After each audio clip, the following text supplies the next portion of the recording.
Ce devait être un débat public sur la stratégie territorialisée de santé, mais l'ordre du jour, le vrai, est inscrit sur cette banderole.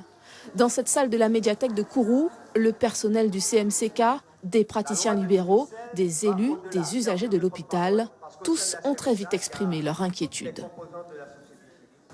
Pourquoi pas la Croix-Rouge? Est-ce que l'autre repreneur sera capable de faire des bénéfices parce que c'est un but lucratif? Et puis j'entends pas mal de choses, mais en fin de compte, le constat est fait, c'est qu'il n'y a plus de sous dans les caisses. Le déficit du CMCK, c'est l'origine du problème.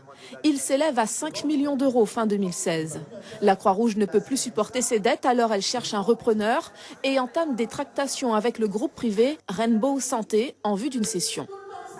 Le problème, c'est qu'on nous propose un groupe privé qui n'est visiblement pas solvable et qui, en cas de déficit qui arriverait extrêmement vite, puisqu'il ne pourrait pas avoir la dimension nécessaire pour subvenir aux besoins de paiement de salariés du CMCK, tombera en faillite rapidement.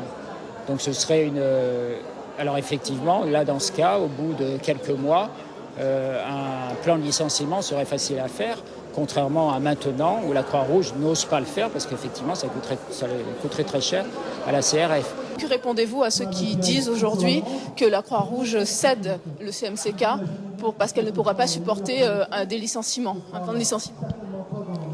Ce qui est important pour la Croix-Rouge, c'est de garantir les emplois et la continuité du service à la population. Donc la Croix-Rouge n'avait en effet pas les moyens de pouvoir supporter les charges aujourd'hui et les déficits de l'établissement. Si les négociations en cours aboutissent, l'Agence régionale de santé aura le dernier mot, car c'est elle qui accorde les autorisations sanitaires. Son directeur a d'ores et déjà exprimé des réserves. D'abord, budgétaires, car les subventions de l'État dont bénéficie le CMCK ne seraient pas accordées à un groupe privé. L'autre réserve est d'ordre juridique. Il existe une clause qui précise que la Croix-Rouge ne pourrait céder la structure qu'à un organisme de même nature. Que je sache, effectivement, le groupe Rainbow n'est pas un organisme de même nature.